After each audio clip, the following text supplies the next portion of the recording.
Hello दोस्तों, आज के वीडियो में हम बताने जा रहे हैं आपको परमाणु के बारे में। यानी हम लोग जानते हैं कि कोई भी पदार्थ होता है यानी कोई भी सामान होता है वह छोटे छोटे कणों से मिलकर बना होता है। लेकिन इसी के यानी परमाणु से संबंधित डाल्टन नामक जो वैज्ञानिक है, उन्होंने बताया था परमाणु से मिलकर के हमारा क्या है, कोई पदार्थ बनता है जिसको विभाजित नहीं किया जा सकता है। डाल्टन का कहना था कि परमाणु को विभाजित नहीं किया जा सकता, यानी क्या है, अखंडित है। लेकिन अनेक वैज्ञानिक ने इस सिद्धांत को गलत साबित करते हुए यानी करके यह बता दिया साबित करके कि परमाणु जो भी क्या है, छोटे छोटे कण से मिलकर के बना हुआ, उसको भी क्या है, खंडित किया जा सकता है। तो इस वीडियो में आप लोगों को हम एटॉमिक स्ट्रक्चर यानी परमाणु संरचना, मेरा टॉपिक आज है परमाणु संरचना। तो इस वीडियो को आप लास्ट तक देखिएगा, जिससे आपके कोई भी कंफ्यूजन, परमाणु से रिलेटेड जितना भी कंफ्यूजन है वह क्या हो जाएगा, दूर हो जाएगा। हो सकता है कि दोस्तों यह वीडियो जो है थोड़ा लंबा बन सकता है, लेकिन जितना भी कंसेप्ट है आपको बेहतर इसमें कंसेप्ट आपको हम देने जा रहे हैं। देखिए, सबसे पहले टॉपिक का ही नाम है परमाणु संरचना। परमाणु संरचना यानी एटॉमिक स्ट्रक्चर। एटॉमिक परमाणु संरचना कहने का मतलब है कि स्ट्रक्चर कहने का मतलब तात्पर्य होता है, अर्थ होता है कि वह कोई भी सामान का स्ट्रक्चर कहने का मतलब वो सामान किस चीज से बना हुआ है, उसका क्या स्ट्रक्चर है, मतलब रूपरेखा, उसका क्या रूपरेखा है, कहाँ कौन चीज है। आज जैसे कि कोई भी चीज हम बनाते हैं तो सबसे पहले उसका स्ट्रक्चर बनता है, उसी प्रकार से परमाणु का क्या है, स्ट्रक्चर है। इसमें कौन कहाँ है, इसके बारे में बताना ही क्या है, परमाणु स्ट्रक्चर कहलाता है, यानी परमाणु संरचना कहलाता है कि इसका कौन सामान कहाँ है। हम लोग जानते हैं कि परमाणु 3 कौन से मिलकर बना होता है, इलेक्ट्रॉन, प्रोटॉन और न्यूट्रॉन से। आज इसके बारे में एक एक पॉइंट आपको इस वीडियो में हम बताने जा रहे हैं। देखिए, परमाणु संरचना के बारे में बताने से पहले सबसे पहले आपको ये बात हम बता दें कि परमाणु का 3 गो जो कण होता है, उसमें 2 गो कण जो होता है उसके नाभिक के अंदर आता है, परमाणु के नाभिक के अंदर आता है, जैसे कि प्रोटॉन और neutron. P for proton, N for neutron. तो ये जो तीनों कण है, 3 कण में से 2 कण हमारा जो होता है वह नाभिक के अंदर यानी सबसे भीतर अंदर वाला में रहता है, प्रोटॉन और न्यूट्रॉन। और इलेक्ट्रॉन जो हमारा होता है वो सबसे बाहरी कक्षा में यानी लास्ट वाला कक्षा में क्या होता है दोस्तों, चक्कर लगाते रहता है। क्या करता है, चक्कर लगाते रहता है, कौन, इलेक्ट्रॉन।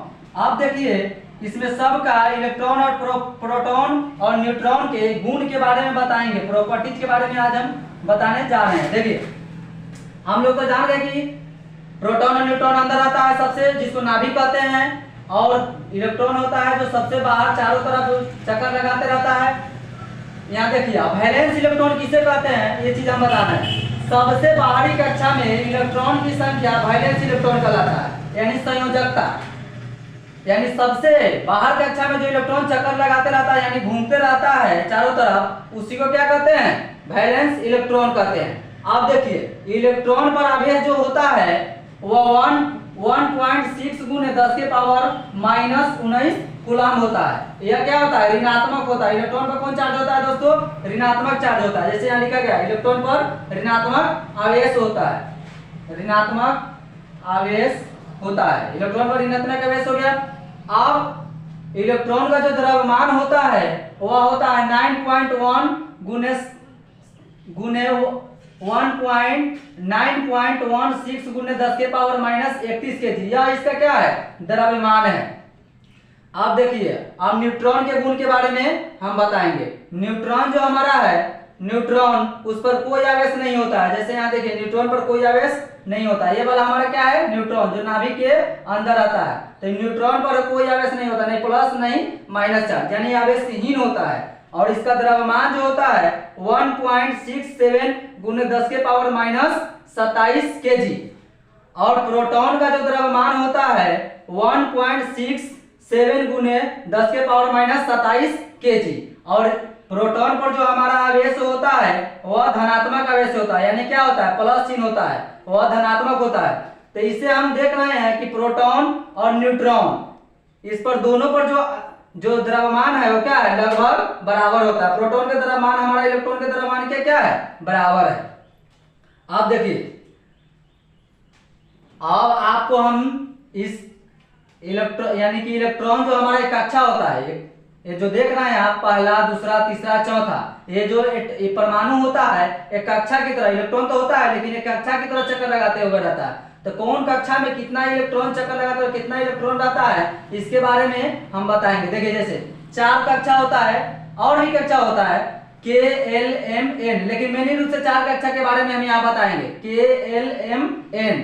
तो किस कक्षा में कितना इलेक्ट्रॉन है इसकी जानकारी हमें एक फार्मूला से यानी एक सूत्र से मिलता है। इलेक्ट्रॉन की संख्या मतलब हम कैसे पता करेंगे कि पहले वाला जो कक्षा है के है, इसमें कई इलेक्ट्रॉन घूम रहा है, ये दूसरा वाला जो एल है इसमें कई इलेक्ट्रॉन घूम रहा है, ये तीसरा वाला एम है इसमें कई इलेक्ट्रॉन घूम रहा है, ये चौथा वाला है एन इसमें कई इलेक्ट्रॉन घूम रहा है। ये कैसे हम पता करेंगे कितना इलेक्ट्रॉन इस समय है? तो इसके लिए इस पता करने के लिए एक फार्मूला होता है इलेक्ट्रॉन की संख्या निकालने के लिए। ये इलेक्ट्रॉन की संख्या बराबर फार्मूला होता है 2n²। क्या होता है? 2n²। एन यहाँ जो हो गया कक्षा की संख्या हो गया कि कौन कक्षा कौन पे निकालना है इलेक्ट्रॉन की संख्या।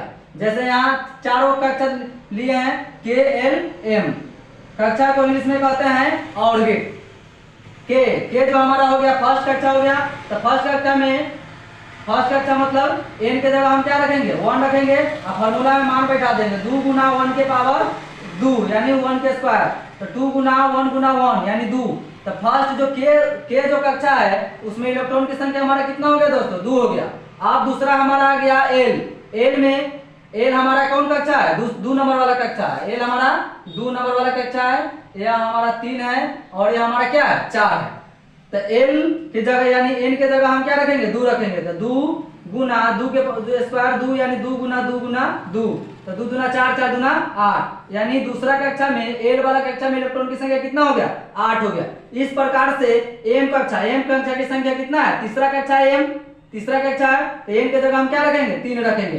तो 2 गुना 3 के स्क्वायर पावर 2 यानी 3 के पावर 2 का 9, 2 गुना 9 यानी 18।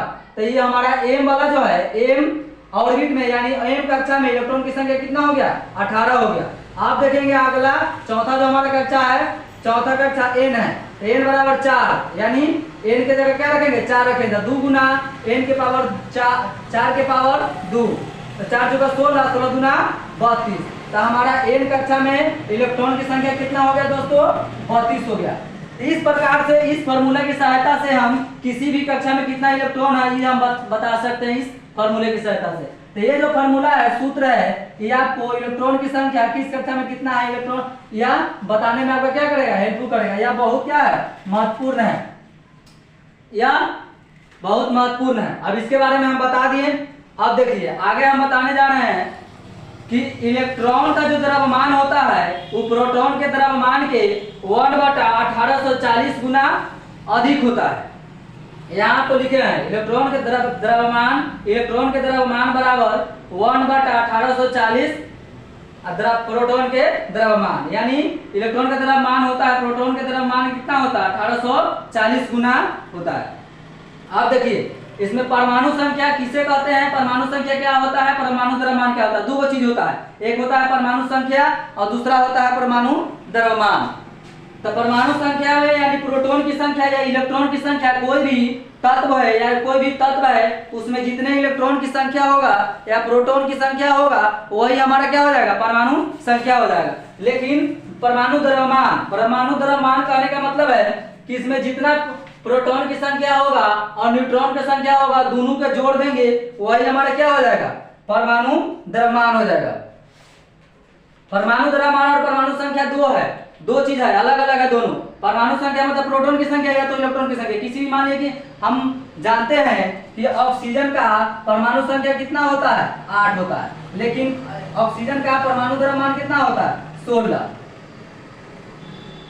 तो 8 कहने का मतलब ऑक्सीजन के 8 परमाणु संख्या कहने का मतलब क्या है कि इसमें इलेक्ट्रॉन की संख्या कितना है? 8 है। और ऑक्सीजन की परमाणु द्रव्यमान का 16 कहने का मतलब क्या है कि इसमें 8 इलेक्ट्रॉन है और क्या है? प्रोटॉन है। तो परमाणु द्रव्यमान मतलब दोनों चीज, प्रोटॉन की संख्या और इलेक्ट्रॉन की संख्या को जोड़ करके ही क्या कहा जाता है? परमाणु द्रव्यमान कहा जाता है। तो इस वीडियो में हम इतना ही बताया है।